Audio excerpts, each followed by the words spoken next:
here we are. We are back together again. Yes, as live can possibly be. It is English Addict coming to you live and direct from the birthplace of the English language, which just happens to be England.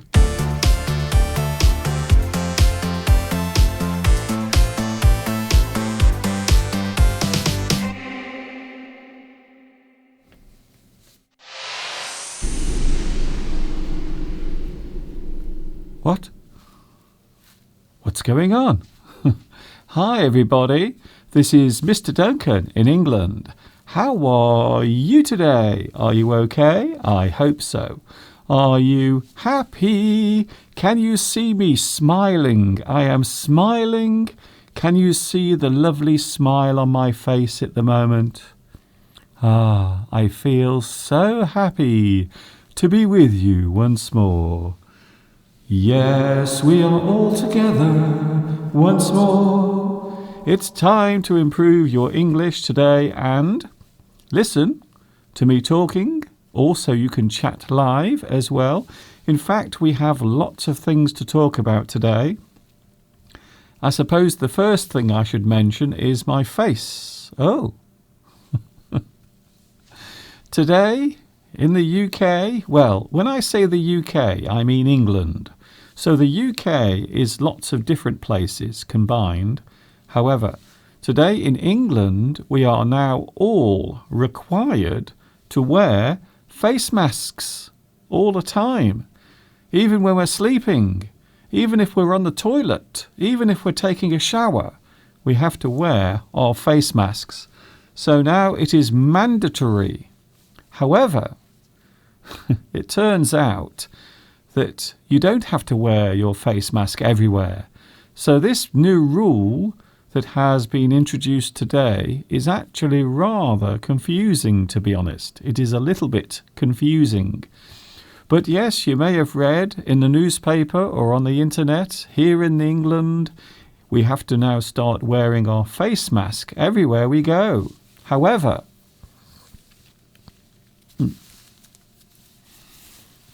to be honest with you, I don't think I need to wear my face mask here because there is a nice piece of thick glass between us. We don't have to worry about it. Isn't that nice? So here we go again. We are back together from England. Yes, I am talking to you now live. My name is Mr. Duncan. And can you guess what I do? I like to teach English to you and you. And you. That's why we are here. So as I mentioned, yes, from today, we all have to wear our face masks. We have no choice. Wherever we are going, if we are in the shops, in the street, if we are near other people, we must wear our face masks. One of the problems, of course, is if you wear your face mask with glasses, like me, you often find that your glasses will steam up. They will mist up or fog. You won't be able to see where you're going because of the condensation from your breath. So that is one of the problems with wearing a face mask during this particular period of time. So if you are in a shop, you must now wear one of these on your face. However, there are some exceptions. For example, if you are in a restaurant, you don't have to wear one of these because you can't eat with a face mask. You see, you can't eat if you are wearing one of these. How are you going to get the food into your mouth? So if you are on public transport, yes, you need a mask. If you are in the supermarket, yes, you need a mask. If you are walking along the street, maybe in a busy town centre where there are lots of other people, yes, you must wear a mask. So there are some places where you must wear it and some places where you don't have to wear it. However, apparently the rules are slightly confusing for some people. It is rather confusing, to say the least. So we are here. Yes, we've made it all the way to the end of the week. Lots of things to talk about. We have many things to show you today. And of course, it's Friday.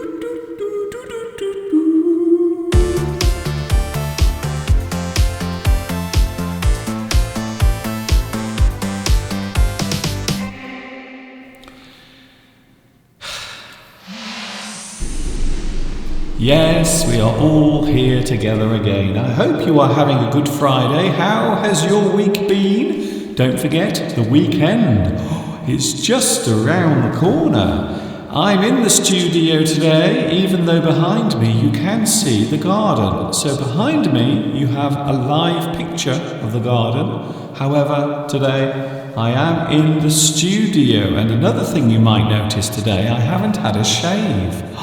Mr. Duncan, you are so naughty. I actually forgot. I'm not joking. I don't know how I did it, but I actually forgot to have a shave. Don't ask me how or why, but I didn't. So I hope you don't mind the fact that I have a little bit of stubble on my face today. By the way, if you want to have captions, guess what? If you like reading the captions or the subtitles, all you have to do is press C on your keyboard. That's all you have to do. You don't have to do anything else. Just take your finger and click on C. It's as simple as that. And then you will see all of the things that I'm saying to you now live. Hello to the live chat. Yes, we do have the live chat as well. Nice to see you here. A lot of people already on the live chat, waiting patiently for me to say hello. Hello to, hello Mosen. Mosen, guess what? You are first on today's live chat. Also Mary, Beatrice, also Luis Mendez here as well. Congratulations to you.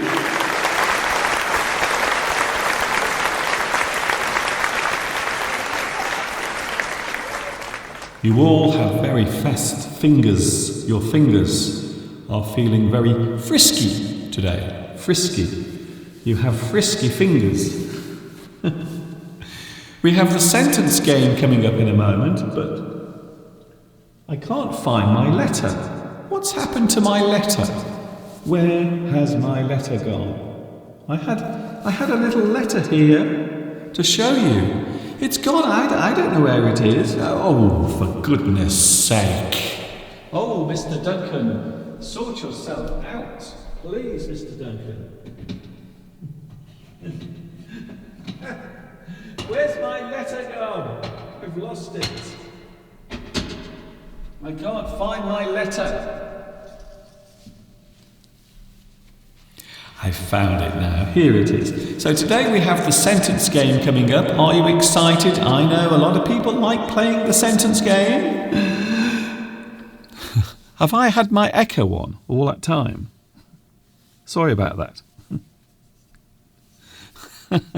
I forgot to turn my echo off. Was that playing all the time like that? I'm sorry. P. We are looking for the letter P today. Dear, did I just leave my echo on? I'm sorry about that. I'm so sorry I left my echo on. Actually, I quite like that. It sounds like the thoughts in my head. What shall I have to eat? Where should I go for my holiday this year? What should I buy for Mr. Steve at Christmas? All the thoughts going around in my head. Like that. So, sorry about that. The letter P. We are looking at the letter P today, and there is a special reason why we are looking at the letter P. It's because one of the topics we are talking about today is humour, but a certain type of humour. We are looking at British humour today. We are taking a look at British humour. Now, this is something we mentioned yesterday. We mentioned it yesterday. We talked about different types of humour. And I was thinking of the things that you often think about when you think of British humour. British types of humour. The type of humour that you might find in British humour. So today we will be looking at a very interesting subject. What is British humour? A lot of people have their own thoughts, their own ideas of what British humour actually is. People are still complaining. I'm sorry about the echo. I'm sorry. That was too much echo. Too much. No more. No more echo today. Even if I say Luis Mendes or maybe Pedro Belmont, something like that. I'm sorry about that. I'm in a very silly mood today, you may have noticed. So we are talking about British humour. What is British humour? When you think about British humour, now I know around the world a lot of people like watching British comedy, things that are funny. British humour, things that people think as being typical British humour. So that's what we're looking at today, and I must warn you. Can I just make a warning now? I'm giving a warning so no one can complain later on. Some of the things I will be talking about might be a little bit rude. So that's all. That's all. That's all I'm saying. Some of the things we are looking at today might be a little bit rude. Okay? So please don't complain to me. Don't write to YouTube. Please don't write to YouTube and complain about it. So now you know. Hello also to... let's say hello to some more people on the live chat. Lots of you here today. Thank you very much. Hello, Sandra Gonzalez. Nice to see you here as well. Oh, yes, also we have Pedro Belmont is here today. I can't believe I left the echo on. What a silly thing to do. Mr. Duncan, you could make comic films, really. Thank you very much for your suggestion there. Maybe after I stop doing YouTube, maybe I could become a comedy star, something like that. Did you do it on purpose or was it a mistake? It was a mistake. I didn't do it on purpose. This is on purpose. Oh, Christina says, I often use headphones and the echo broke my eardrums. I'm very sorry about that. How is your voice echoing? It's very easy, really. I just stick my head inside a bucket and speak as loudly as I can. Hello to Marrakesh. Hello, Marrakesh. Nice to see you here today. I hope you are feeling good as well. Valentina is here. Oh, Belarusia is here. Hello, Belarusia. We missed you for the past couple of days. We have been searching for you. We noticed you weren't here. I know you haven't had a very good week, and we are all thinking of you during this time. but I hope you are all right. And once again, I apologise for the echo. Very sorry about that.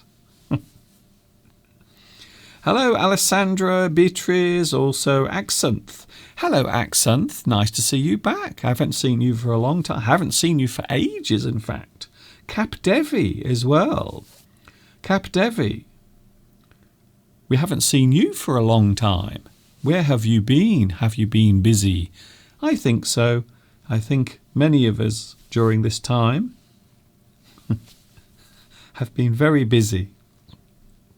I can't believe how much chaos I've caused with my echo. It would appear that my echo, my little echo, has caused a lot of trouble. I've only been on for 20 minutes. How can I already be causing problems? I have no idea. So British humour today. We also have the sentence game. We are looking at the letter P, and there is a special reason why we are looking at P today. There is a reason, a special reason, and it has something to do with British humour, you see. So that is the reason why.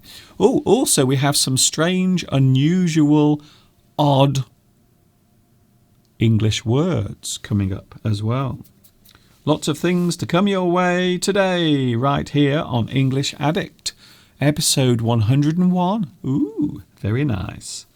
And of course, if you want to catch me on my English Addict lessons, you can find me on Sunday, Wednesday, and also Friday from 2 p.m.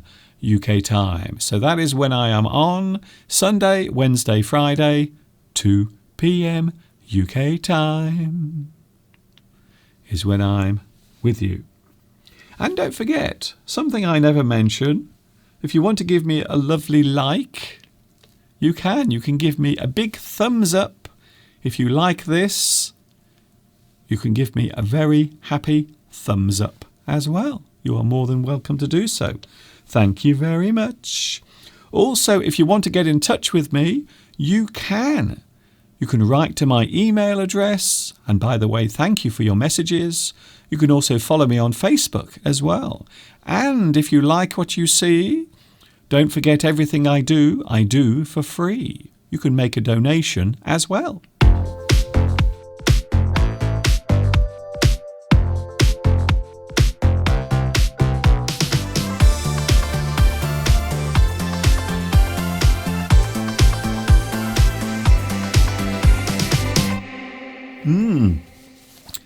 Oh, that's a nice bottle of water there. Oh, very refreshing. Sometimes only a bottle of water will do. Sometimes you have to have a drink. And that was one of those moments. Hello, Gemini 2. Hello also, Shard. What is Mr. Steve doing? I think he is a very busy person. He is.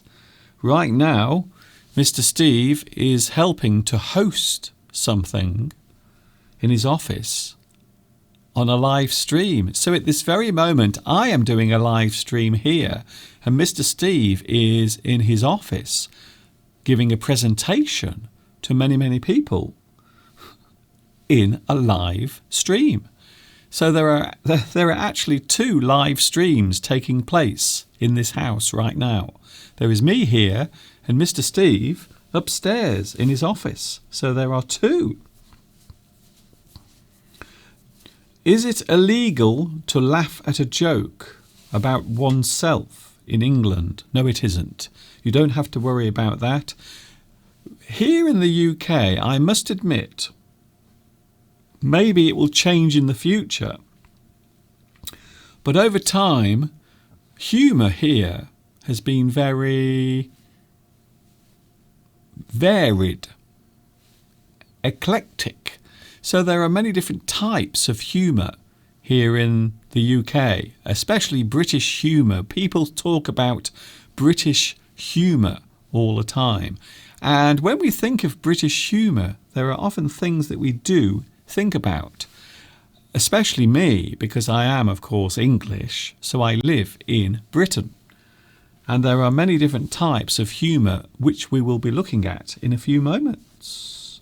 We will. Hello also to Allo Magaz. Oh, hello Cap Devi. Thank you very much for your super chat. Thank you very much. Very kind of you. And don't forget, everything I do for free. It costs you nothing. Hello, Giroux or Jury Nembrini. Hello, Mr. Duncan. You are my idol, and I am Jury from Italy.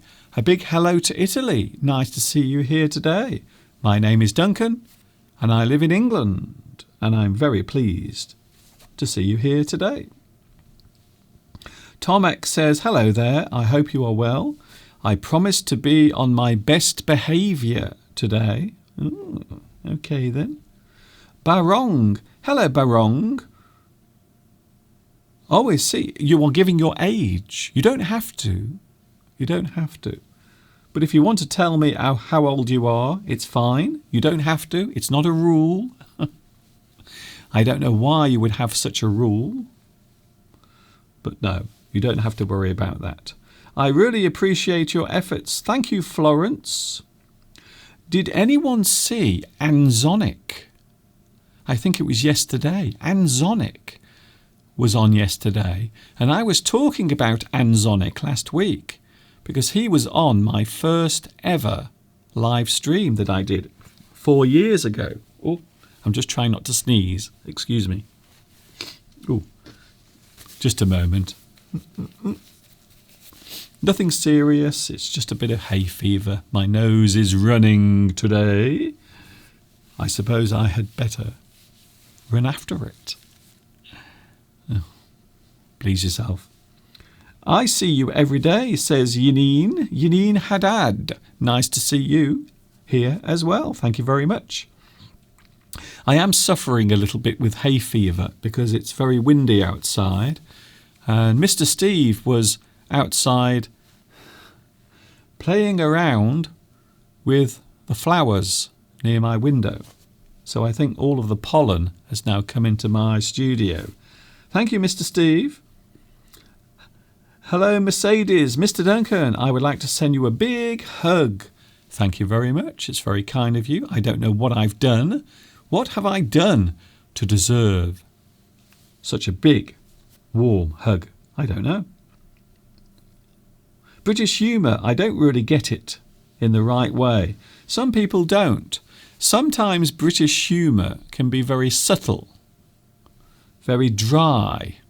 So dry humour is something that is given or delivered in a certain way. So sometimes British humour can appear very dry. Talking of humour, we are going to talk about British humour in a few moments. Do you remember a lesson that I made all about humour? Here is an excerpt from that very lesson.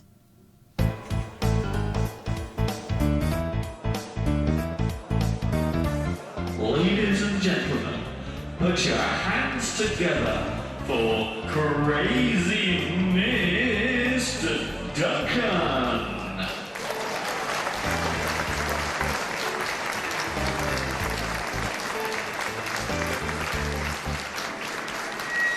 Hi.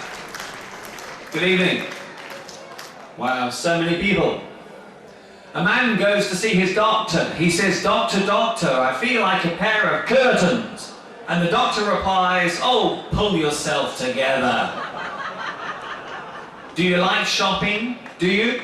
How come whenever I go to the supermarket, I always end up with the shopping trolley that has the bad wheel? I want to go this way, and my shopping trolley wants to go this way. Yeah? It's funny. It's funny, isn't it? Because it's true. A man goes to see his doctor. He says, "Doctor, doctor, people keep ignoring me." And the doctor replies, "Next, please." Okay, you've been a great audience. Thank you very much. Good night.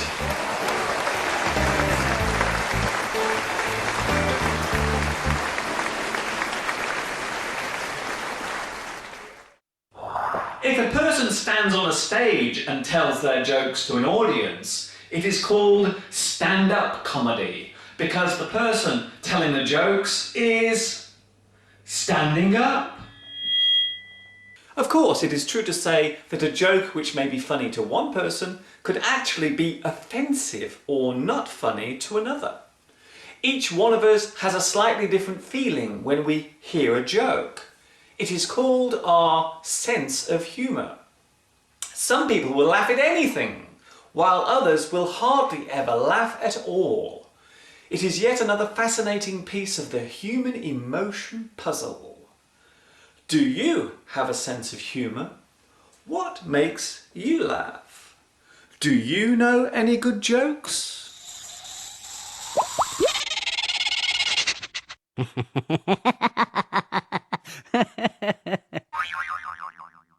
And there it was, an excerpt from one of my English lessons all about jokes and humour.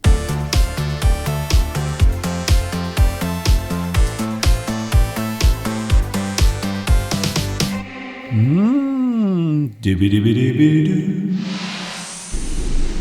No more echo. You've had too much echo today. Sorry about that. No more echo. I promise I will not press my echo button again for at least another 5 minutes. Okay. I hope we are all agreed on that.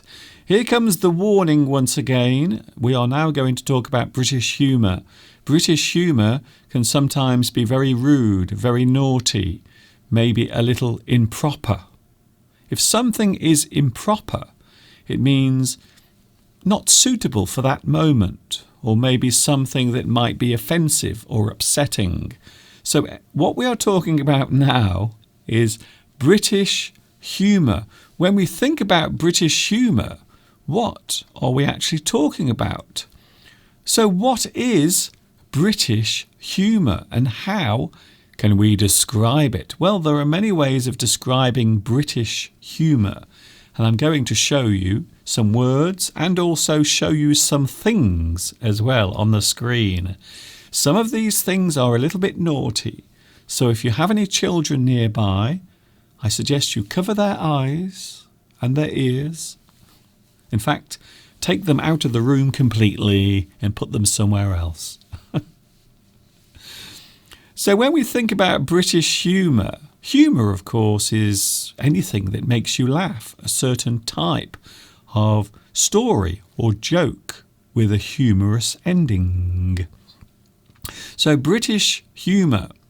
When we think of British humour, and when I think of it, I often think of words like bawdy and vulgar. Bawdy and vulgar. Interesting words, I know, but when we think of things that are related to British comedy, one person I often think of is Benny Hill, to be honest. I always think of Benny Hill when I think of British humour. Now, his type of humour is no longer acceptable. So many years ago, people stopped showing his programmes on television because a lot of people thought, well, maybe it's not very clean, or maybe it's a little dirty, or a little bawdy, or vulgar. So Benny Hill humour many years ago was seen as something that was offensive and not very politically correct. So Benny Hill is what I often think of, and many people also think of when they think about humour, British humour. I suppose you might also think of, you might think of something that is saucy or suggestive, such as Carry On films. Have you ever seen a Carry On film? Carry On was a series of films, and they were all rather saucy, suggestive. Some people might say rude. Some people might say sexist. So they often involved certain subjects, such as dating, trying to find a girlfriend, trying to avoid the wife, things like that, and of course sex. One thing that British humour does have a lot of is references to sex. I will be honest with you, it is hard to avoid that. So when we think of British humour, we often think of things that are saucy and suggestive, maybe a little bit rude or naughty. For example, so here we go. Here is a postcard. And on this postcard, there is something rather rude and suggestive. You can see there is a couple having a picnic by a bush. And someone on the other side of the bush is listening to what they are saying. And the girl is saying to her boyfriend, "Let's have it now, Fred, before it goes soft." Now you see, they are talking about the ice cream. However, it might also have another meaning as well, which we will be looking at a little bit later. So when we talk about British humour, quite often it is humour that is suggestive or saucy, a little bit naughty. When you go on holiday, quite often you will see postcards, and many of them will have this sort of joke on the front of them. Naughty, suggestive jokes. So British humour quite often does refer to things that are naughty, mischievous, maybe a little bit rude, and sometimes misunderstandings as well.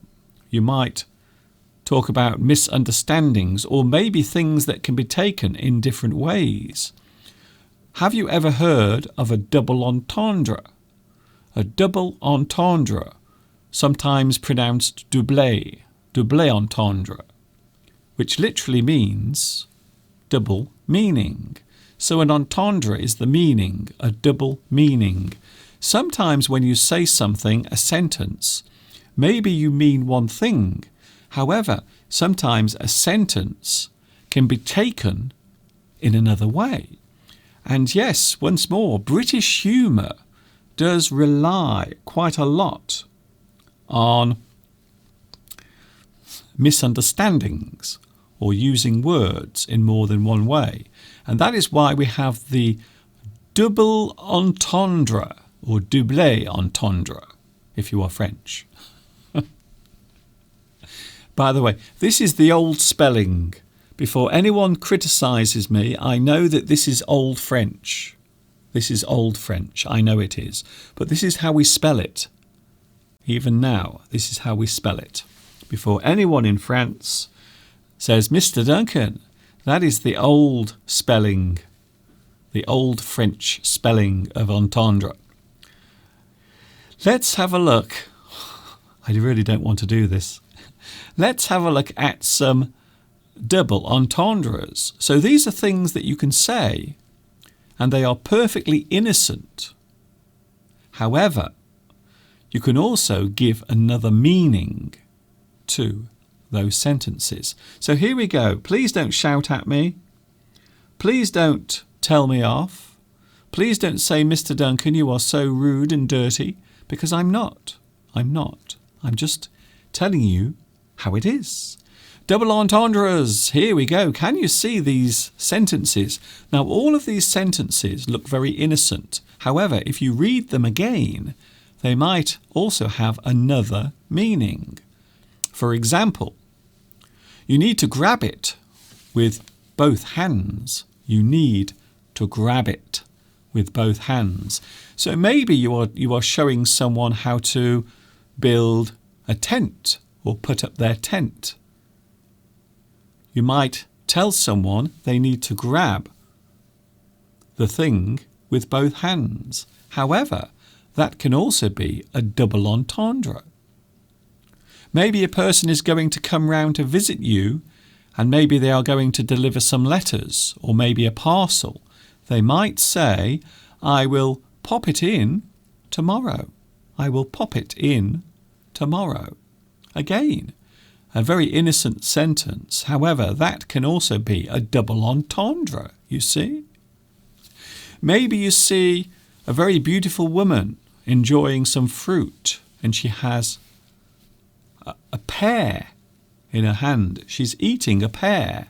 And then someone else comes up and says, "Oh, hello there. What a lovely pear you've got there." You see? Because she's eating a pear. However, that might also be referring to her physical attributes as well, you see. So there, once again, a double entendre. Quite common in British humour. We do like the double entendre. Maybe your neighbours next door are doing some DIY. Maybe they are repairing one of the rooms or renovating part of the house. And maybe they are doing it until late at night. You might say, "My neighbours were banging all night." You see? Very innocent sentence. That is an innocent sentence. My neighbours were busy next door. They were making so much noise repairing their house. My neighbours were banging all night. You see? Double entendre. That can mean something else as well, you see. Maybe you go to the doctor for an injection. Your doctor has to give you an injection, maybe in your arm. And perhaps you are slightly afraid.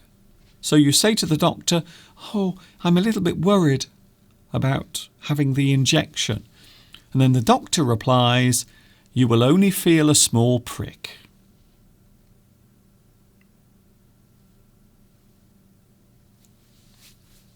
Maybe you are in the garden and you have some wood that you need to chop up. So you get an axe. You pick the axe up, but it is very big. It's a very large axe, very hard to hold in your hand. And you might say, "Oh, this chopper is too large to hold. It's too large. It's too big. I can't get my hand around this chopper." Again, you see, double entendre, British humour. We love the double entendres in British humour. I hope you weren't offended by that, because it does exist, and that is a very big part of what we call traditional British humour. We like to make jokes. We like to give things double meanings. So that is what the double entendre is, I hope. I haven't offended anyone. I hope I haven't offended anyone. Unique Arena says, "That's rude. I don't like that." Don't worry. It's gone now. It's gone. I did warn you, though. I did say it might be a little bit naughty today. Other types of British humour. When we think of British humour, we often think of sarcasm as well. A lot of people say that British humour is sarcastic. And I think they're right, to be honest. I think it's true that British humour sometimes has a little bit of sarcasm as well. I think British people are very good at being sarcastic, saying something to make a point, saying something to make the other person feel uncomfortable or unhappy. You are putting someone down. You are saying something to belittle another person. Sarcasm. So you might find British humour as a little sarcastic. Some people accuse me quite often. Quite often I am accused of being sarcastic. Some people say, "Mr. Duncan, you are very sarcastic." Now, I don't think I am sarcastic. Sometimes my jokes might seem sarcastic. But I never like to hurt people with my humour. I like to think my humour is cheeky. Yes, I like that word. Cheeky. I will put that on the chat. Cheeky.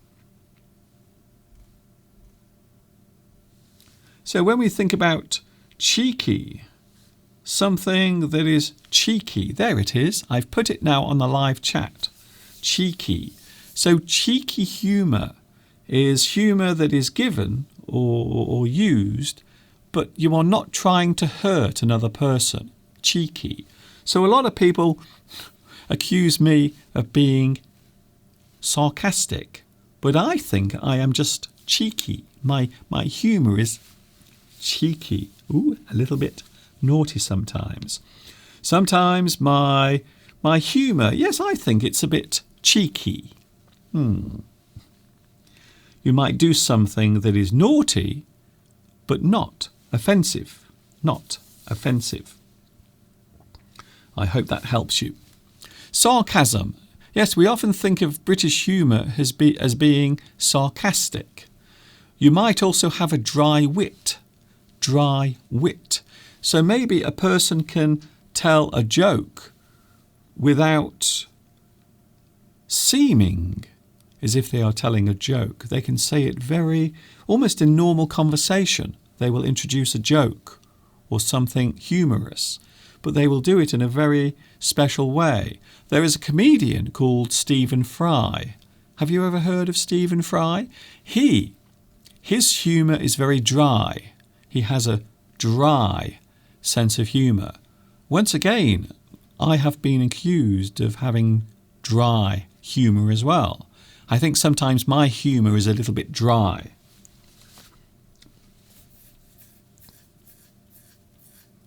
Christina says you are a gentleman. I'm not sure about today though. Maybe not today. As we are talking about British humour. So if you have a dry wit, it means you have a certain way of delivering or telling a joke, or maybe you introduce something humorous into the conversation without showing it. Dry wit. Today you are looking angry, Mr. Duncan. Really? Why? I don't feel angry. I feel quite relaxed today, to be honest. Even though I haven't had a shave. Maybe that's the reason why. Maybe I look angry because I haven't had a shave. I think so. Dry wit. We can also have a certain type of humour, and I think this is something we do very well, even though other countries also have this type of humour. Satire. So I like satire. Satire is a type of humour that is delivered or given or done or carried out for a certain reason. So satire is a way of expressing an opinion about something in a certain way. You use humour for a certain purpose. Very similar to sarcasm. So some people do believe that satire is very similar to sarcasm. Satire. So when we say satire, we mean comedy or humour that is done for a certain purpose, a certain reason. I remember growing up in the early 1980s. So during the 1980s, there was a very funny comedy show on TV here in the UK called Spitting Image. Maybe you've seen some clips of that show on YouTube. Spitting Image, very famous show. And what they used to do, they used to use rubber puppets. So puppets that they would operate with their hands. And then someone else would do an impersonation or an impression of that person. So it's a very interesting form of humour. Satire. And one of the most famous characters, and don't forget these are people who were real at the time. They were alive and real. So this show used to satire the government, celebrities, famous people here and also abroad as well. And one of the most famous puppets was this one. Oh, I see. So we are talking about satire. Does anyone know who this is? So this is a puppet from Spitting Image from the 1980s. But do you know who this is? A very famous person. And she would often appear on this particular programme. Not the Muppets. This is definitely not the Muppets. There was no Kermit the Frog or Miss Piggy in this programme, trust me. So this type of humour, satire, you are making fun of famous people, or maybe people who are in the public eye, politicians, actors, singers.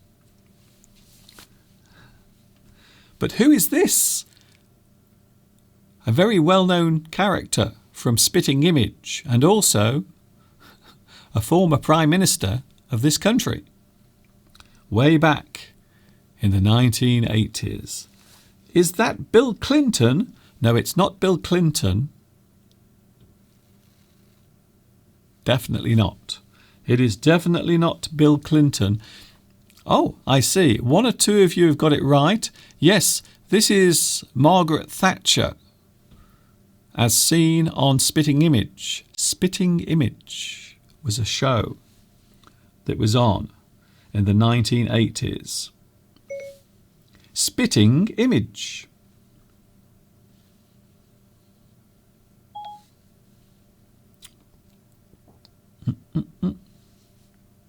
So there I've put the name on the live chat. You can see it now. Spitting Image was the name of the show, and there are lots of excerpts from this show on YouTube as well. You might be able to find some excerpts. So that's Mrs. Thatcher. Here's another one. Who is this person? So here is another person from Spitting Image, another puppet. But which person is this puppet supposed to be? Oh, I think this is easy. I think this one is very easy. Hello, Yassir. Yassir El Shahir says, ugly man. Are you talking about me?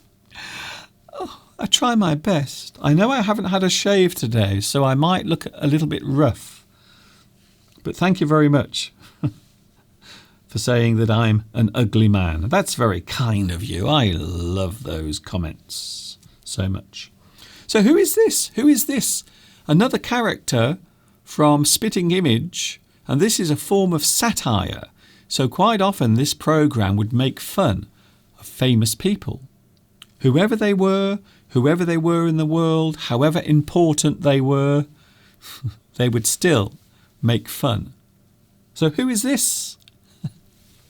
I love this. I think this is so good. Satire. I sometimes feel as if there isn't enough satire in the world these days. Hello to Partap. Hello, Partap. Apparently, Partap is having a birthday today. Happy birthday, Partap. Is it the Queen? Yes. This is the Queen of England, as seen in the early 1980s. So during the 1980s, there was a very popular TV show called Spitting Image, and this was one of the puppets, the Queen of England. So they actually did everyone. No one escaped. No one. Not even the Queen of Hearts herself. Not even the Queen of Hearts. She was also featured quite a lot in Spitting Image. So when we talk about satire, we are often making fun of famous people, politicians. Maybe the things that they've done recently. Maybe the things that they've done that they shouldn't have done. So we often use satire in certain ways. So this is Princess Diana, and Princess Diana was in Spitting Image a lot. But I must say, this is not a very flattering puppet. In fact, none of them were. They were all, I suppose you would describe them as caricatures. A caricature. So this is actually a caricature of Princess Diana. It was used as It was used as satire.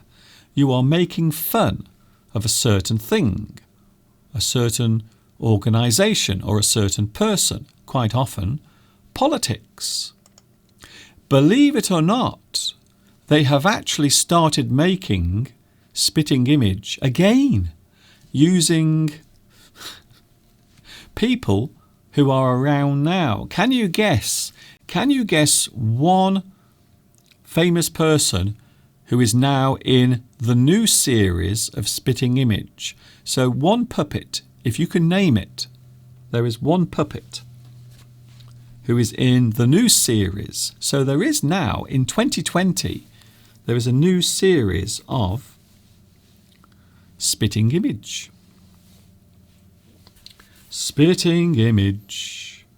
Can you name one person who might be in the 2020 version? Oh dear, that didn't take very long, did it? Very quick. Thank you, Lolly Lolly. Thank you, Lolly. Very good. Oh dear. Yes. Can you believe it? There is a new series of Spitting Image. So after many, many years, they are actually making the program again. But this time, they are using people from now. And yes, you are right. You can see there. Spitting Image 2020. We have Meghan Markle, Prince Harry, Kanye West on the end, and in the middle, yes, it's him, Donald Trump. So that is the new series that is being made right now, using people who are in the public eye right now.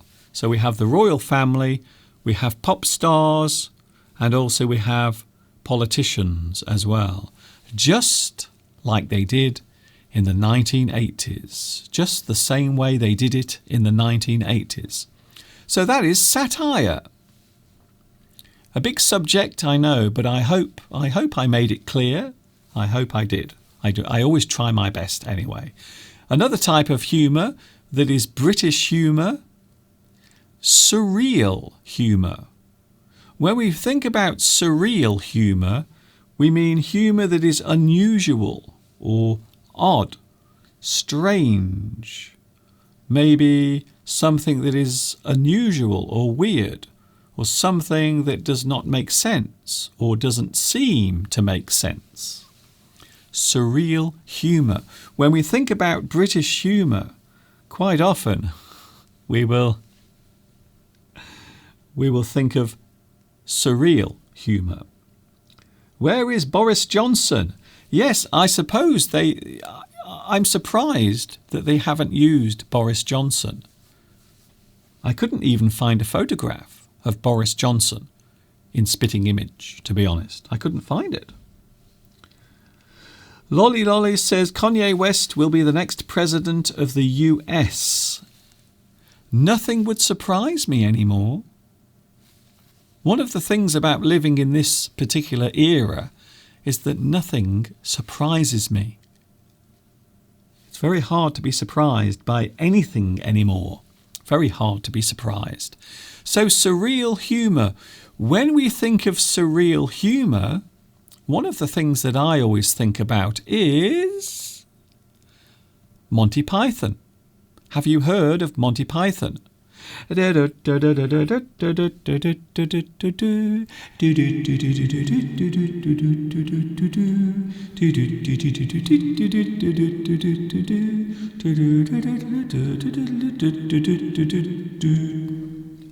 Monty Python. British humour, very popular around the world. Americans, can I just say, Americans love Monty Python so much. Even though they always mispronounce the name of the group. They always say Monty Python. I don't know why they say it like that. It isn't Monty Python, it's Monty Python. Monty Python, not Monty Python.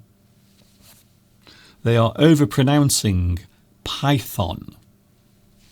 and it sounds very strange. So we often think of Monty Python. One of the most famous routines must be the parrot sketch.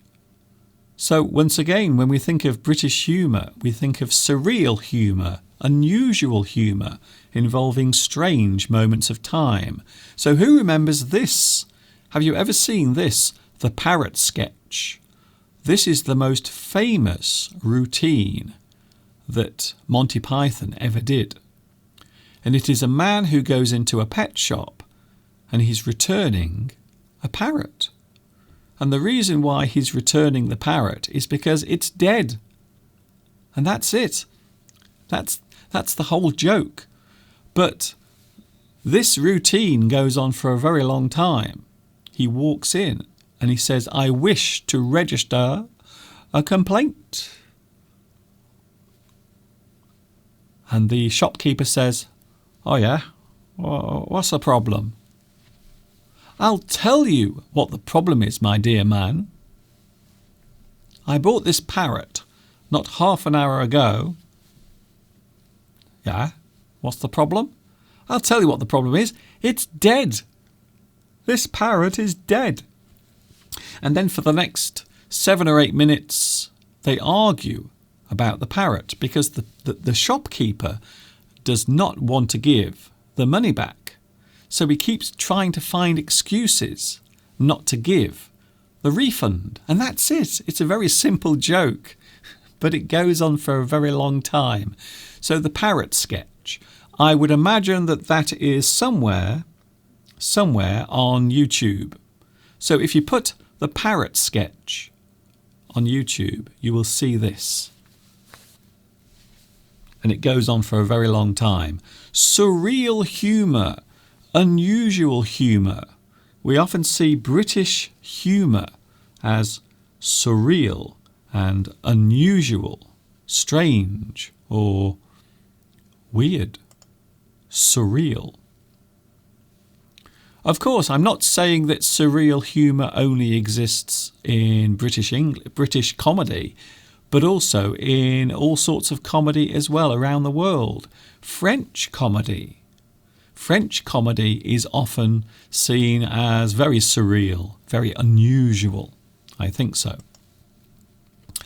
Another type of humour, toilet humour, dirty humour. So something that is seen as a little disgusting is often referred to our thoughts and ideas when we talk about British humour. So when people discuss British humour, quite often people will say, "Oh yes, in British humour there is a lot of toilet humour." So that means dirty jokes, rude jokes. Partap says, "Today's lesson is quite difficult, Mr. Duncan. If you don't understand some of the words, you can always look at the subtitles. You can have captions, by the way, on the screen. So if you press C on your keyboard, you can have captions and subtitles." We are talking about humour, toilet humour, dirty, puerile humour. Quite often in British comedy, we will look at these things as being, yes, a little bit rude, a little bit dirty, a little bit disgusting. Maybe puerile, dirty, puerile.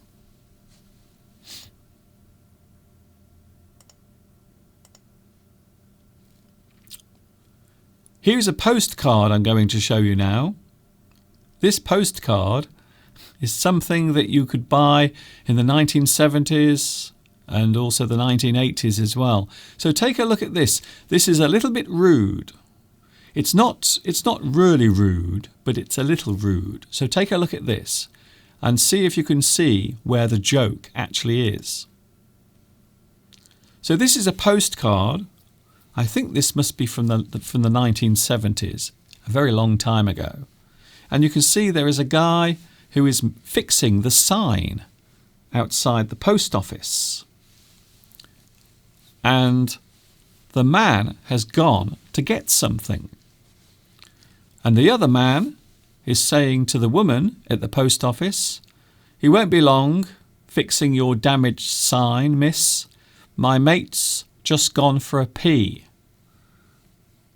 Now, if you notice there, the word pee can also mean going to the toilet for a wee-wee.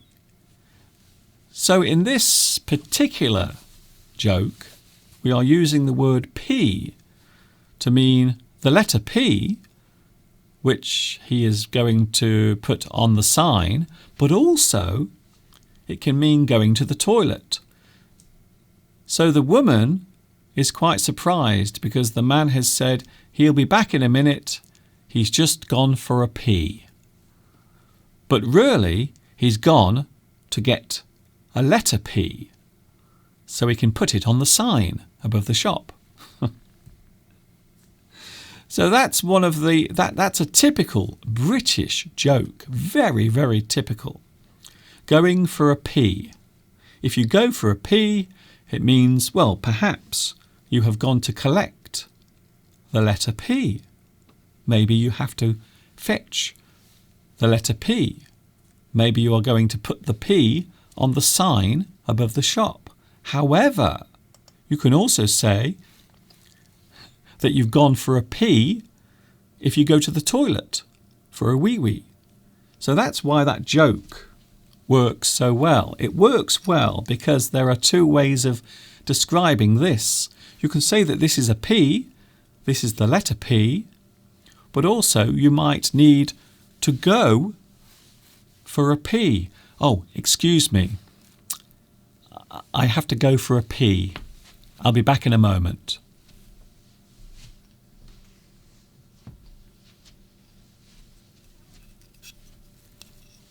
There. I've got it. So that's how the humour works. That is how the humour works. British humour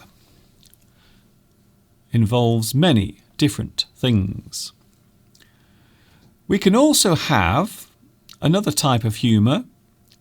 We can say broad humour. Broad humour.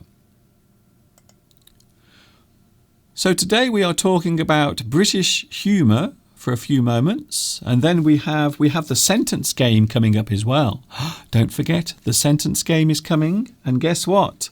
Today we are using the letter P. You see? So now you know why I've chosen this letter today. That's why, you see. Isn't P a bad word?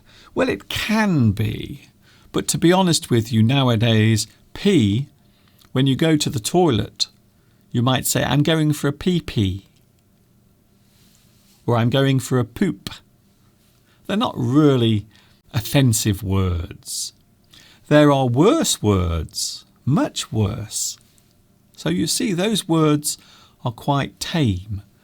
So that I don't think they're really, they're not offensive. They're not offensive words, for goodness sake.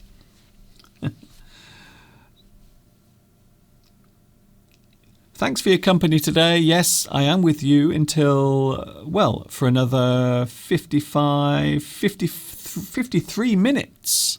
I will be with you for another 53 minutes. So don't worry. Don't worry. It's all right. Broad humour.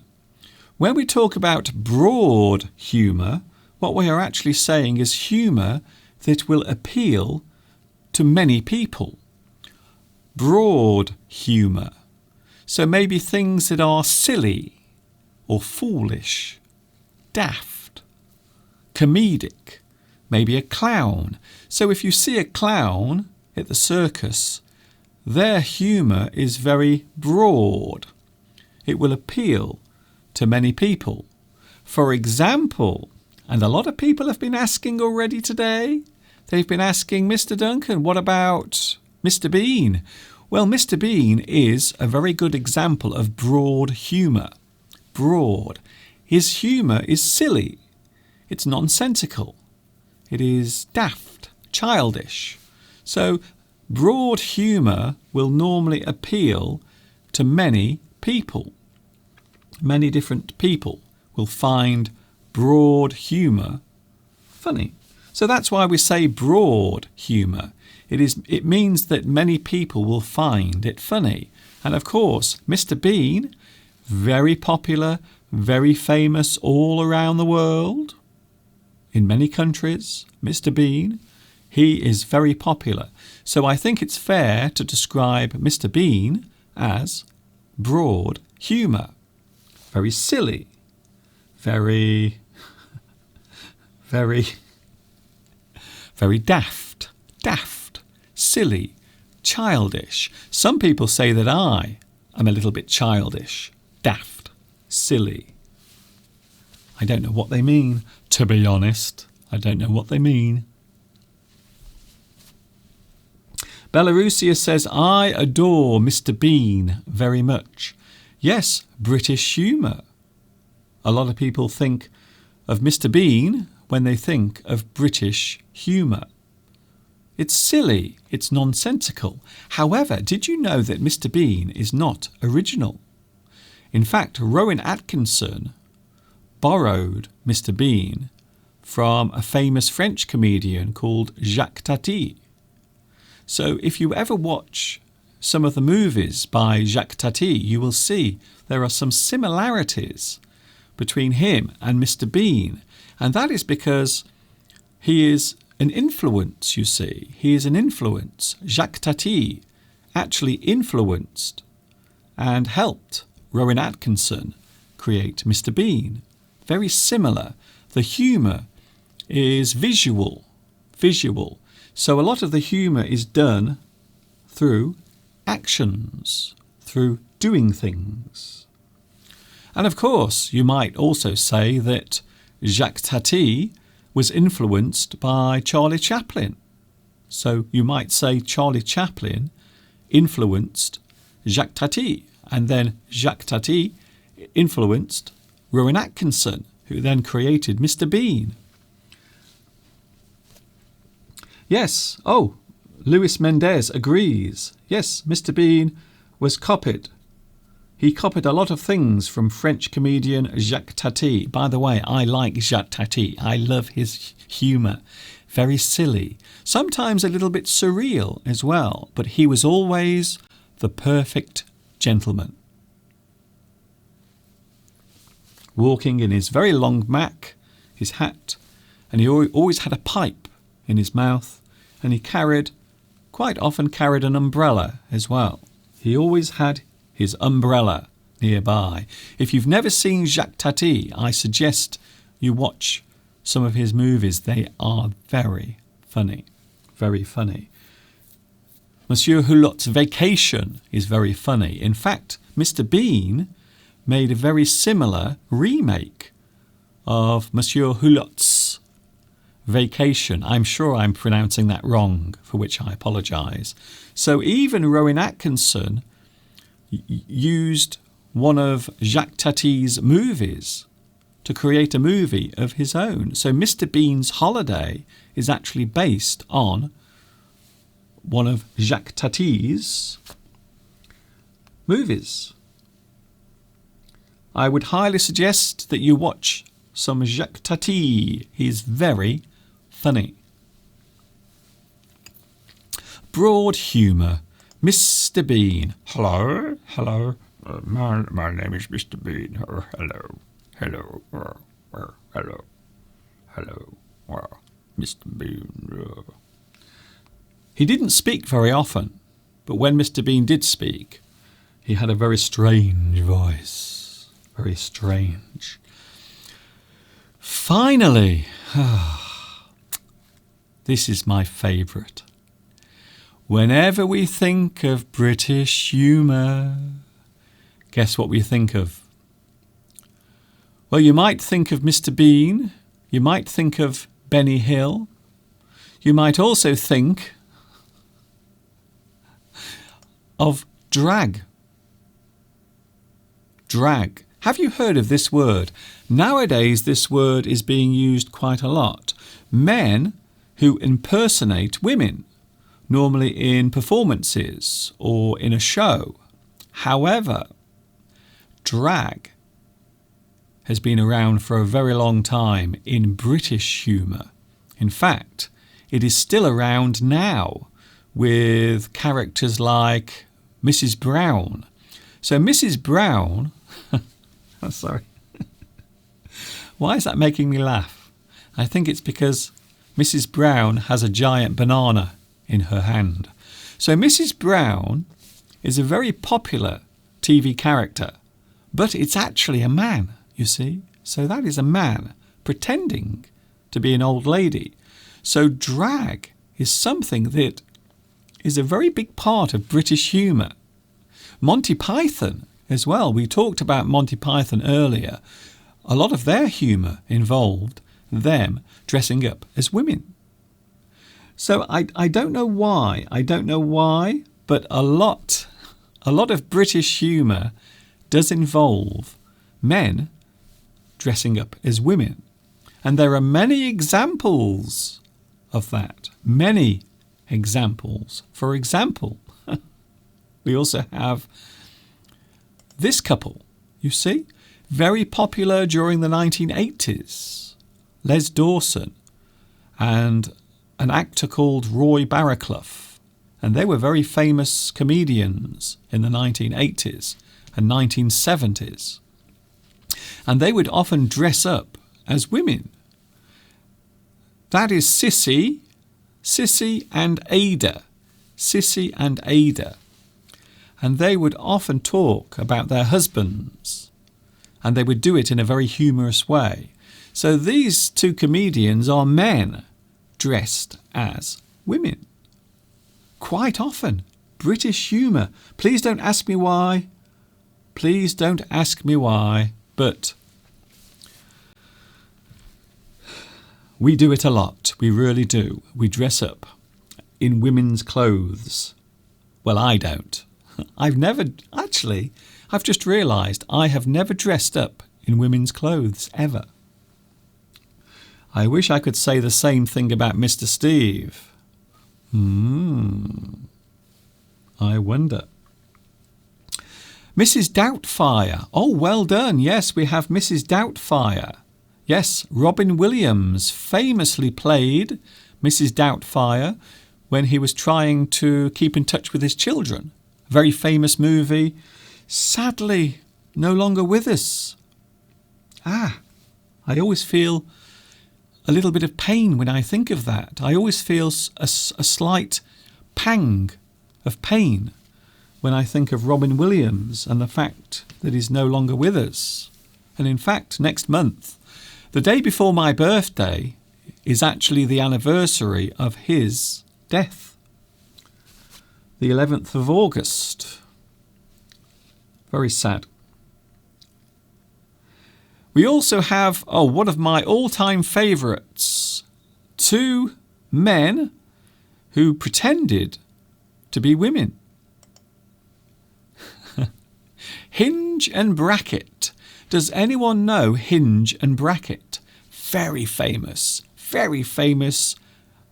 A comedy act with two men, and they were very sophisticated ladies, and they used to sing.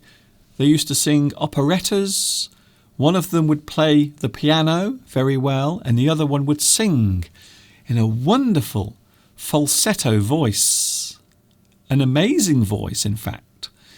When you think that these are actually men, they were brilliant singers, and they actually sang like women. They were female impersonators. And they were very popular in the 1970s and once again in the 1980s.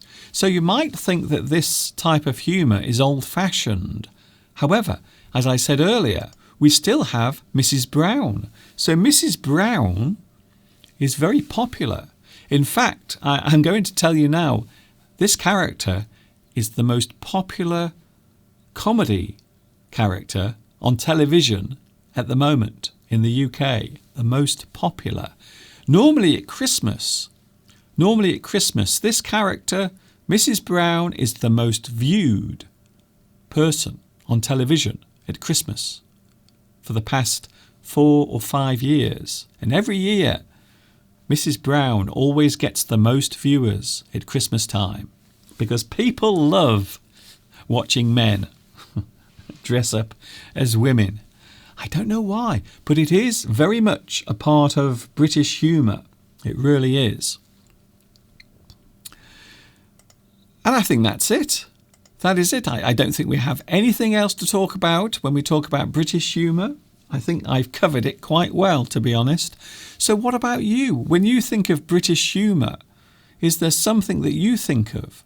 Maybe Benny Hill, maybe Mr. Bean, maybe something I haven't mentioned. Maybe there is something that you know. Perhaps Ricky Gervais. Ricky Gervais is British, and his humour relies a lot on situations where people are embarrassed, or things are awkward, or things are difficult, or people are mean and nasty to each other. Jade says, I like those two ladies. Do you mean Hinge and Bracket? Hinge and Bracket, I love their comedy. In fact, I have the whole DVD set. I have all of Hinge and Bracket on DVD, and I think it's very funny. So maybe something that can be associated quite often with British humour is men dressing up as women. Does it happen in your country? Harold, hello Harold Ems. Harold says Little Britain. Little Britain. Yes, a lot of people know the humour of David Walliams and also, I can't remember his name. I can see him. His head is like a giant egg. Isn't it strange how names disappear from your head sometimes? I can't remember his name. Unicorina. Wow, I like your list of British humour. I always think of Monty Python, Hugh Laurie. Of course, Hugh Laurie was a huge star here in the UK during the 1980s. And of course, many people now know him as Dr. House. Dr. House. But he doesn't really have an American accent. A lot of people think he's American, but he isn't. He's British. He has a British accent. Also, Rick Mayall. Oh, Rick Mayall. Oh, once again, another very funny person who sadly died. I think about 4 years ago he died. Yes, very sad. I don't know why. It always seems very sad when a comedian dies. There is something very tragic about it because they bring so much humour into your life, and then when they pass away, it seems very tragic. I don't know why. Very Shakespearean. Very Shakespearean. Alas, poor Yorick, I knew him well.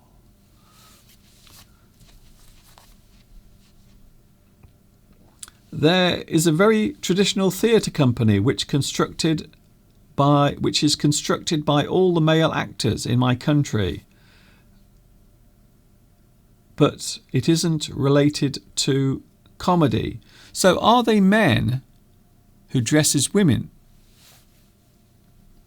Unicorina says, what about Jennifer Saunders? Yes, another very funny lady, Jennifer Saunders. Gemini says, please don't forget Stephen Fry.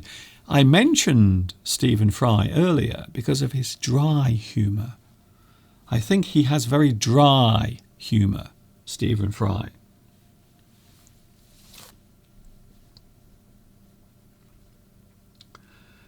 Yes, it's very sad. I always feel sad. It's really disheartening, says Nessar. I think you're right. It's always very sad when a comedian dies, a funny person, a person who spends all of their life making you laugh, and then they pass away, and sometimes in very tragic circumstances. For example, Robin Williams. I think many people were really shocked, horrified when they heard the news. I think so. me included. We have something a little bit more light-hearted to look at. We have something a little bit more fun to look at. Instead of talking about comedians who have died, we are going to do something a little better than that. We're going to talk about something slightly brighter. Jade says Peter Sellers. Yes, of course. And can you believe it? Today is the 40th anniversary of the death of Peter Sellers. I didn't plan that, by the way. It's just coincidence. So today is the 40th anniversary of the death of Peter Sellers. Very funny guy. He could do so many voices, so many characters. Of course, very famous for playing Jacques. Inspector Clouseau.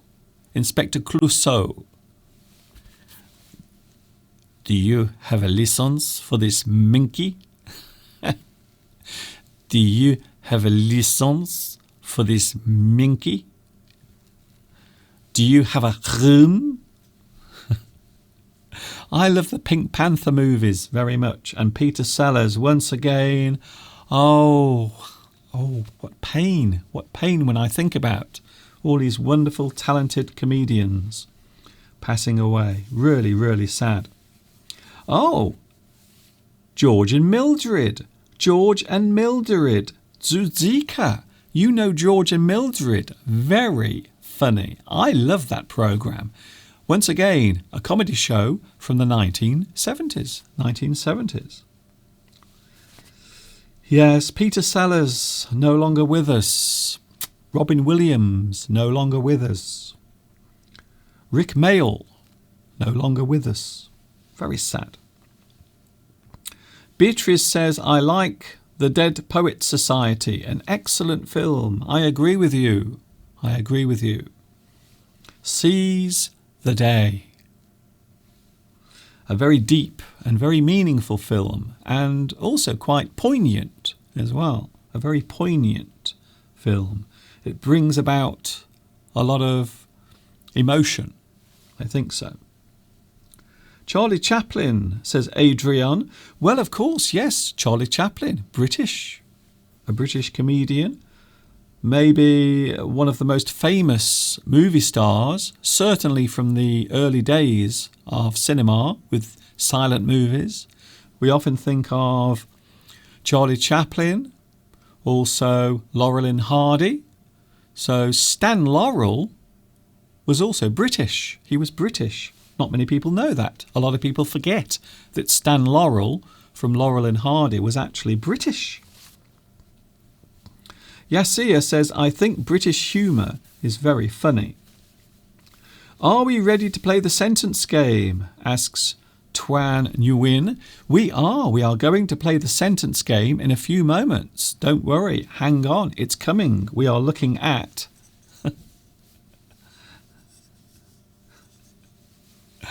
We're looking at the letter P today in the sentence game. I was going to say something then, but it was a little bit rude. Thank you very much for joining in. We were talking about British humour today. I thought it was an interesting subject, something different. When we think about humour, British humour, there are always things that we think about, always things that we refer to. So quite often, sarcasm, maybe toilet humour, sex, of course, is used a lot in British humour. It is. And also being silly, being surreal, being slightly crazy. Thank you very much for that. And I hope you've enjoyed getting involved there. Oh, Unicorina has George and Mildred on DVD. Brilliant.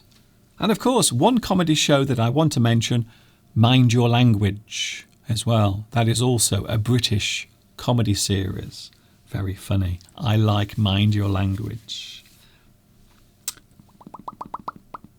Okay, let's play the sentence game. Are you ready? We are now going to do something a little bit different. We are going to change gear, as we say. We are going to move at a slightly different pace. For the final half an hour of today's English Addict, we are going to play the sentence game. Are you ready to play the sentence game? And today we are using this letter, the letter P.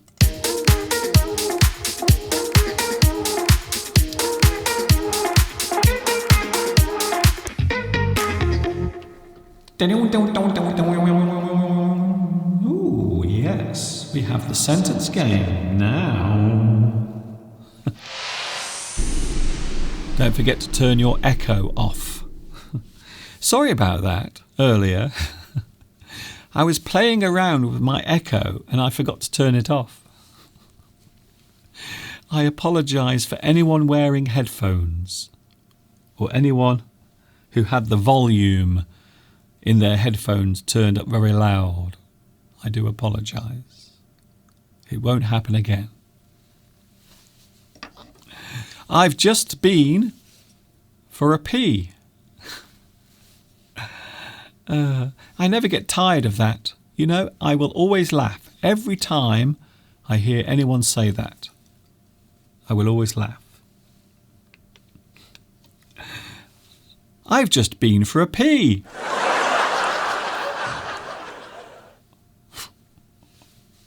It's time to play the sentence game. Here we go. You are going to see some sentences. And what you have to do is tell me what the missing words are. And of course, I do give you some clues. You have some clues. The clue, first of all, is that they all begin with the letter P. P for patience. P for peep. P. Today's sentence game involves all of those words. Oh, I see. Okay, then. Oh, fine. Okay. Can't be bad. Here we go. The sentence game is up and running without any more hesitation. Let's get through these. All you have to do is give me the missing words. They all begin with the letter P. And here is the first one. Right now, are you ready to play? Oh, they spend so much time together. They are something married. They spend so much time together. They are something married. But what is it? What is it? What is it? The missing word begins with P and it has 11 letters. 11. They spend so much time together. They are something married. Something married. I'm not sure if this is a hard one or an easy one. That was almost a double entendre. What do you prefer, an easy one or a hard one? Every time I prefer a hard one.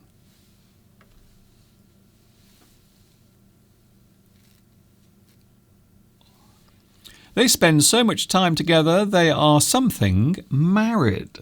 Something married. But what is the answer? I will give you a few more seconds to put your answer up on the screen. We are looking for a word beginning with P and 11 letters. We are getting some correct answers coming through. Yay! We have some correct answers coming through. It is a hard one, yes. As the actress said to the bishop. What? Thank you very much for your answers, your guesses. 5 more seconds.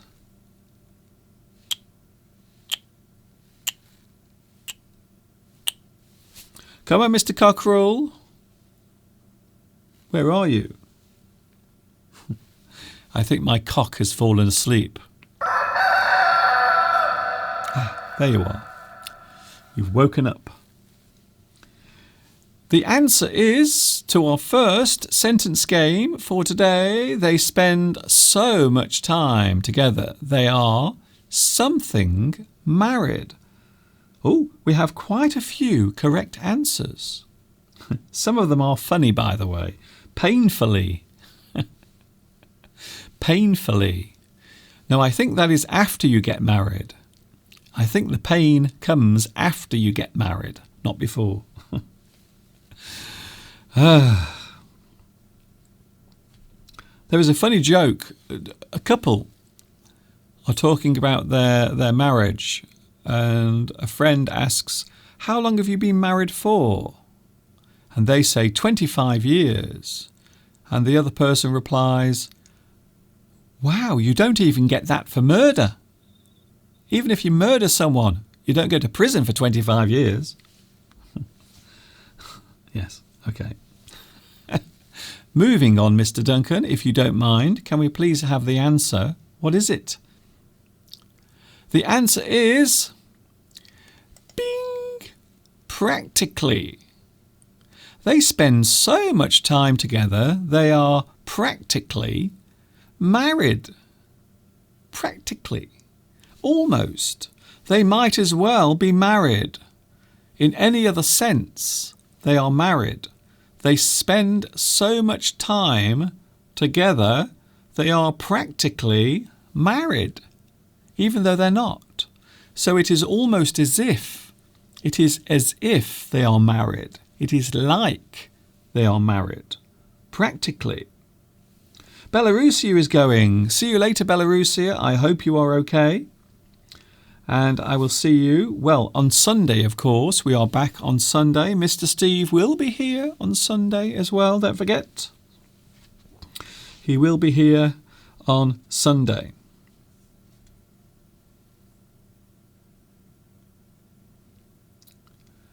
Thank you very much for your lovely messages today. This has been a bit different. I've never seen anyone talk about British humour before. So I thought today it would be interesting to talk about British humour. And that is what we've done. That is what we've been doing. Meanwhile, right now, we are talking about the sentence game. Here is the second one. Are you ready? Here it comes right now. Oh, okay then. Again, another interesting word. The missing word begins with P. I need a P. I really do need a P. Oh, there it is. You see how easy it is? It's very easy sometimes to make jokes, especially dirty jokes. I don't know why, but if you make rude jokes, for some reason, I don't know why, but it always seems easier to make rude jokes.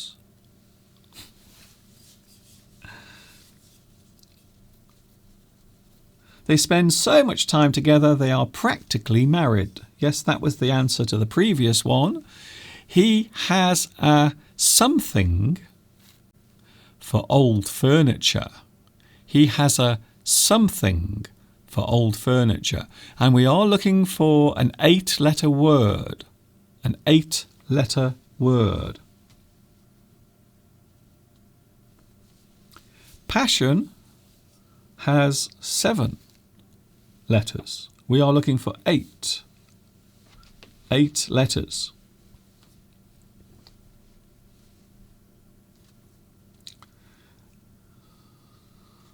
Hello, Dr. Kunhambu. Hello, Dr. Kunhambu. I've never seen you here before. Dr. Kunhambu. Kunhambu Kanan. Nice to see you here today. Is it your first time? I don't recognise your name. Is it your first time? Welcome.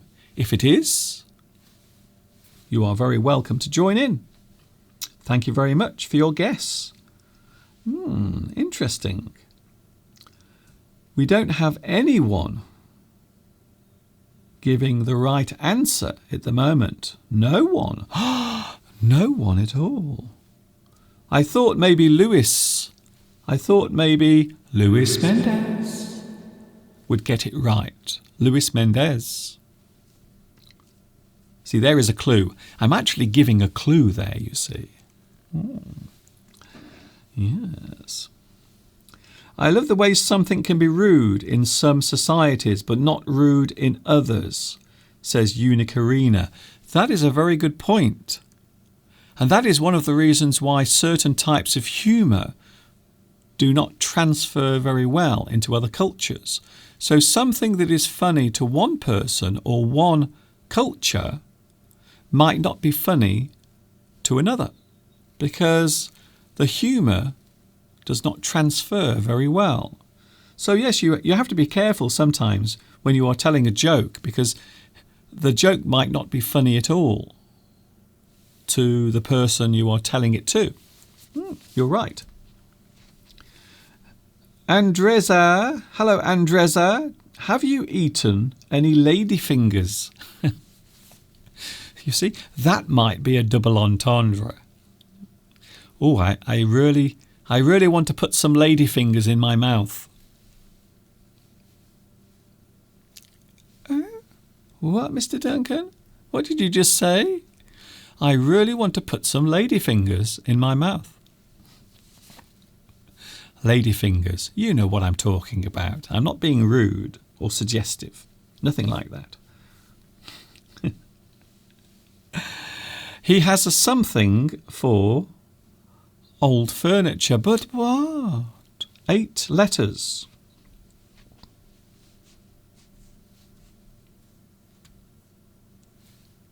Eight letters. I haven't got any correct answers. I can't believe it. I can't believe it. That's amazing. Come on, Mr. Cockerel. I need you. I need you now.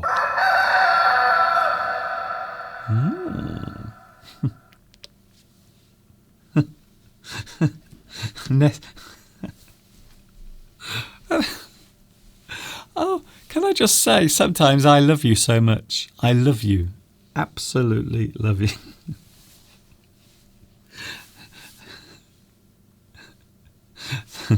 Thank you, Nessar.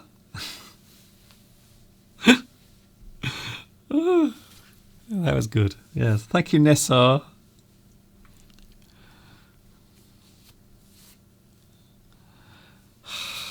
There is no answer to that. Nessar. Oh dear. That was good. That was good. That was very good. He has a what? Nessar. That was very funny, what you just said. That really did make me laugh. Oh dear. The answer is bing. Penchant. You have a penchant for something. It means you have a liking for something. You are keen on that particular thing. You have a liking for something, a certain type of thing. You have a very strong interest in something. You like to go round the shops and look for old furniture to buy. You have a penchant. It is a French word, penchant. It means you like it. You have a strong desire for that thing. You have an interest, liking, preference. You want that thing. You have a keen interest in that thing. Yes, it's a real word, trust me. I have a feeling I'm going to be accused of making up words. No, this is a real word, honestly. Ask Luis. Luis Mendez will tell you. You have a liking for something. Here's another one. I want to squeeze in another one. You see? It's very easy to do. I want to squeeze another one in. Oh, British humour. We love it so much. It is a new word. Yes, it is. How often does a native speaker use this word? They do. You might be surprised. There are many words from other languages that are directly used in English. You have a penchant for something. You do. Trust me. It is used. I know you don't believe me, I know, but it is used. Yes, it is.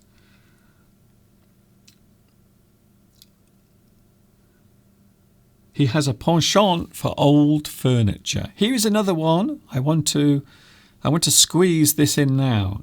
Do you mind if I squeeze it in? What? Oh, here's a good one. I like this one. If you want that new toy, you will need to something your parents. And it isn't murder.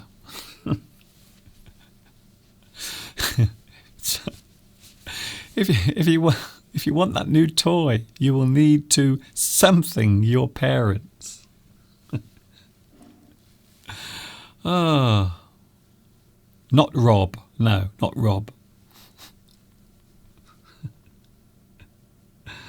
Not beat. No, it isn't beat. It's not beat up.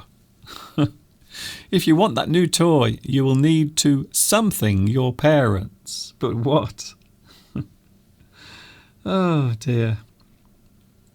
I'm still thinking of that other comment. I'm still thinking of the comment from earlier.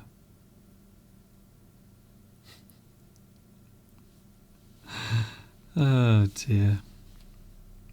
Punish. Punish, says Valentin. Well, we are looking for something beginning with P. I have P all over my face. What?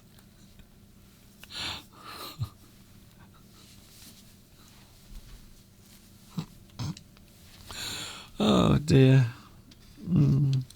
Don't worry, I'm going in 14 minutes. I will be gone in 14 minutes. Don't worry, you don't have to put up with this much longer. Oh dear.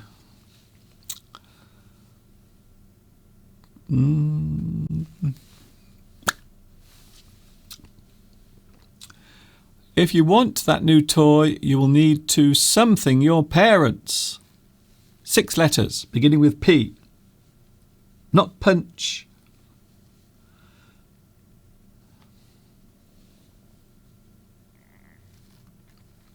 Persuade. Oh, that's a good one. Persuade. I like that one, yes. If you want that new toy, you will need to persuade your parents. That is a good word. Unfortunately, it has more than 6 letters. More than 6 letters. So what is the answer? We are coming towards 10 minutes away from the end of today's live stream. But don't worry, I will be back with you on Sunday. Tomorrow I'm not with you. No Mr. Duncan tomorrow because it's Saturday and I like to have it off on Saturday. I always like to have it off.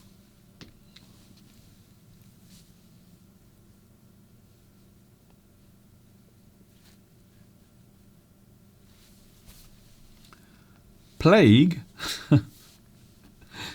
If you want that new toy, you will need to plague your parents. Please. Oh, that's actually quite a good one. Yes. If you want that new toy, you will need to please your parents. Yes. You need to do something nice for your parents and then maybe they will buy you some nice new toy. I think so. 5 more seconds and then I will give you the answer. Mr. Cockerell is standing by.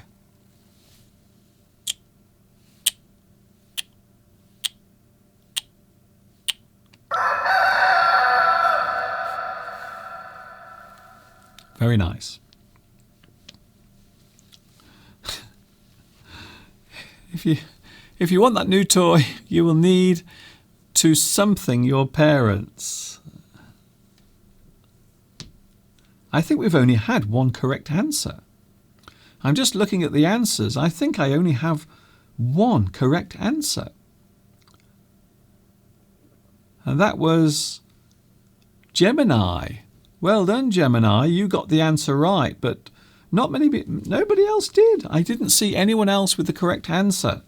The correct answer is, it's coming right now on your screen. Pester. Pester. You pester. If you want that new toy, you will need to pester your parents. Pester. Bother. You always ask the same question. You keep disturbing your parents. You bother them. Mum, I want that new toy. Dad, I want that new toy. Mum, can I have that new toy, please? Dad, I want that new toy. Mum, I want that new toy. The child will pester their parents. Pester. Pester. It's a great word, by the way. To be annoying, you interrupt someone, you get in the way, you are always asking for something. Always asking. You pester that person. Great word, by the way. Pester. You annoy, bother. You always ask the same things. You always get in the way. You are always asking for something. Gemini says, I don't like such a child. Me too. Me too. Here's another one. We've got time for maybe 2 or maybe 3 more before I go. Yes, I will be going soon. Another one, another sentence game coming up right now. Oh, I think this is easy. So I think this is an easy one. This is an easy one. I will not be at work today as I feel too... What? I feel too... What? What do you feel? I will not be at work today as I feel too... What? What? Pester. It is a new word for me, says Nessar. Nessar Alam. Thank you very much. I like to show new words sometimes. They are words that you've never seen before, which is great. So we are here to listen to English. We are also here to learn new words and have a bit of fun at the same time. Anna Pika says, Mr. Duncan, I always pestered you when I wanted you to dance to the Jazz in Paris. Do you remember? Yes, you were asking me quite a lot when I was outside during lockdown. Do you remember? Yes, I remember very much. We are getting some answers coming through. Thank you very much. Now, I think this is easy. So we're looking for 6 letters. I will not be at work today as I feel too what? Too...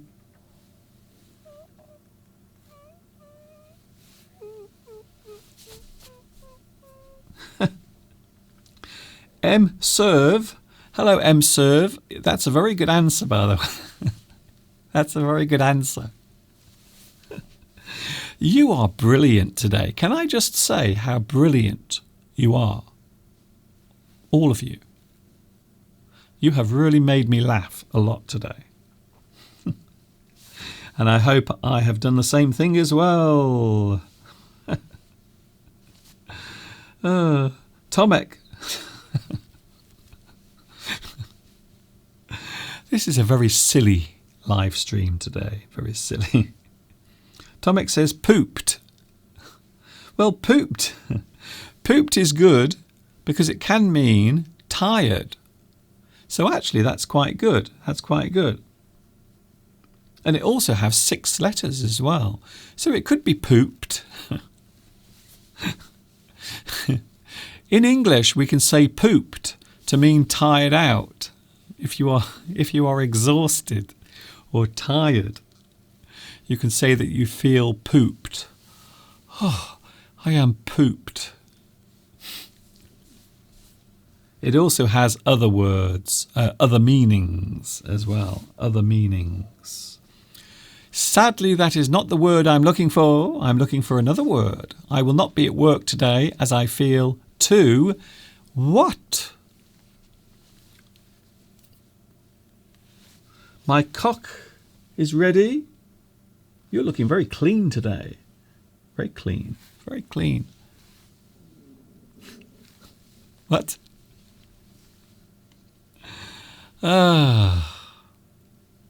Here's the answer right now. Thank you, Mr. Cockerel. Oh, dear.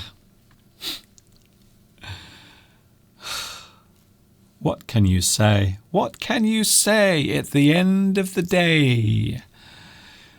I will not be at work today as I feel too... Bing! Poorly. Poorly. Or poorly. So some people don't pronounce this. Some people pronounce this word as poorly. Poorly. Or poorly. So I often pronounce it as poorly. But some people might say poorly. Poorly. And that is it. Poorly or poorly. I will not be at work today as I feel too poorly or poorly. Weak. You feel weak, exhausted, unwell, sick. I don't feel very well. I feel poorly. I feel unwell. I don't feel well. I can't go to work today. I feel too poorly. Too poorly. Poorly. Poorly. It does look like an adverb. In fact, you might find that it is actually derived from that. So something that is done poorly. So if you do something poorly, it is done in a bad way or without any effort. But, of course, as I just said, poorly can also refer directly to feeling weak, ill, or unwell. Giuseppe says, I guessed for the first time. Well done, Giuseppe. Congratulations. I know you won't always get them right. You don't always get them right. But I guarantee that you will learn some new words today. You will. Definitely. Okay, I think we have time for one more. We are really, really running out of time. I can't believe how fast the time has gone today. Here's the final one, the final sentence game for today. This is the final one. Oh, okay then. Interesting. I don't know where we are going with this. Where are we going with this? Interesting. His something no longer existed, so he was offered a new something in accounts. So I think this is work related. This is related to work. I think so. I think this is definitely related to work. I think so. His something no longer existed, so he was offered a new something in accounts. So maybe there are many departments in the place where you work. Many departments. His something no longer existed, so he was offered a new something in accounts. And don't forget, we are looking for P. P. P, P, P. We are looking for two words beginning with P. 8 and 4. 8 and 4. 8 letters, 4 letters. And this is the final sentence game today, because we only have a couple of minutes left and then I have to leave you, unfortunately. I know it's terrible. I know it's not fair. And you won't see me until Sunday. So I won't be with you tomorrow. As you know, I always have Sunday off. I will be off tomorrow.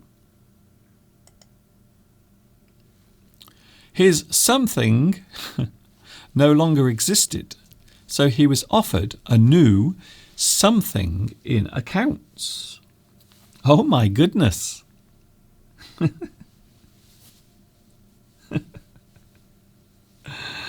Oh, so funny. Ooh.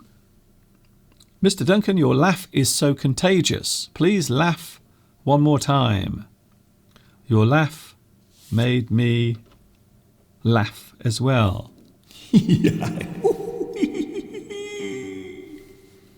Is it like that? That was my fake laugh, by the way. My fake laugh. A lot of people have got this one right. Oh, my cock cannot wait to say hello. And, of course, goodbye soon as well. Goodbye soon. We have to go soon. It's not very nice, is it? It's not fair. A lot of people got this correct. Well done. You are all superstars. You are now officially English Addict superstars. All of you. Position and post. His position no longer existed, so he was offered a new post in accounts. So these words are almost synonyms, position and post. So we are using two words that mean the same thing. However, we are using them in the same sentence. So we are using different words because we don't want to repeat the words. So you would not say his position no longer existed, so he was offered a new position in accounts. You often find another word to use, an alternative word. His position no longer existed, so he was offered a new post in accounts. Your position, your post, is the area or the section where you work, or what your responsibility is. Your responsibility. And that was today's final sentence game. I can't believe how fast today's live stream has gone. Bye bye, sentence game. And also I have to say goodbye to my P as well. Bye bye, P. Bye bye. I hope you've enjoyed today's lesson. We haven't got time to show you the new strange English words. We will do that maybe on Sunday. We will do that. Thank you very much for your company. I love the sentence game. Thanks for today. Enjoy your Saturday, Mr. Duncan, and give my best to Mr. Steve. Thank you very much. Yes, I will say hello to Steve. It is very strange that Steve and myself, we have been doing the same thing this afternoon. Steve has been giving a live seminar to a large audience, and I've been here doing this for you.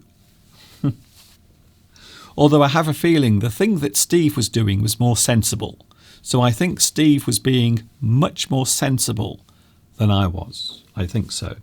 As usual, time flies with you. Thank you very much. See you on Sunday. Don't forget, you can catch me every Sunday, Wednesday, Friday, 2 p.m. UK time is when I am with you. That is when you can see me. Very interesting. Thank you, Sherif. I hope you've enjoyed this. Something different. M. Serve says that was the first correct guess for me. Well done. Super duper. Talking of which, if you want to give me a nice little thumb to say you like it, if you like it, give me a thumb to show you care. You can also subscribe and you can also share. Thank you, Mr. Duncan. Have a great weekend. I am going to have a rest tomorrow, a little rest, a little bit of relaxation. Yes, that is what I'm doing tomorrow. I will see you tomorrow. Take care, everyone. It's been a good one. I've enjoyed it. Thank you very much for all of your lovely comments. I will give you a few moments to say goodbye to each other as well, as I always do. I always like to give you a few moments so you can all say goodbye to each other on the live chat as well. Take care. Enjoy the rest of your Friday. Have a super Saturday. And I will see you on Sunday at 2 p.m. UK time. This is Mr. Duncan for the final time saying thanks for watching. See you later. And of course, until the next time we meet here on YouTube.